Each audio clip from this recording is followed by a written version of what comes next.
নতুন সরকার অনেক কিছুতেই নতুন করে কাজ শুরু করতে চাচ্ছেন। তাদের সদিচ্ছাগুলোকে যেন আল্লাহ কবুল করেন আমরা চাই এবং আমরা দেখব। আমাদের দেশে বিচারহীনতার একটা সংস্কৃতি আছে।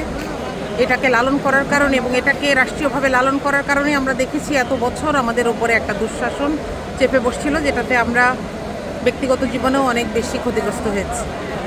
আর এখন সেটা হচ্ছে একটা গণতান্ত্রিক দেশ আমরা এই জন্যই চেয়েছিলাম, এখনও চাই যে মানুষের উপর চলা অন্যায়গুলোর যেন নিরপেক্ষভাবে যাচাই হয়, বিচার হয়।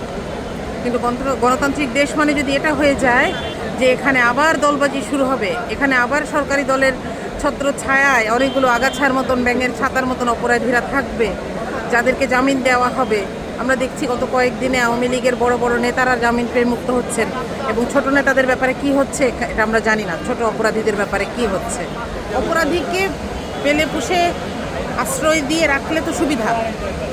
যারা অন্যায় করতে চায় এবং ত্রাসের রাজত্ব কায়েম করতে চায়, মানুষকে ভয় দেখিয়ে ক্ষমতাবান হতে চায়, তাদের জন্য তো এটা ছাড়া উপায় নাই। তারা বরং দাগি আসামিদেরকে ছুটিয়ে এনে এনে তাদের কাজে লাগাবে, এটা হচ্ছে কথা আর কি। তো এই সংস্কৃতি যদি বাংলাদেশে আবার শুরু হয়, তাহলে আরেকটা জুলাইয়ের অপেক্ষা করা ছাড়া আমাদের উপায় নাই আর।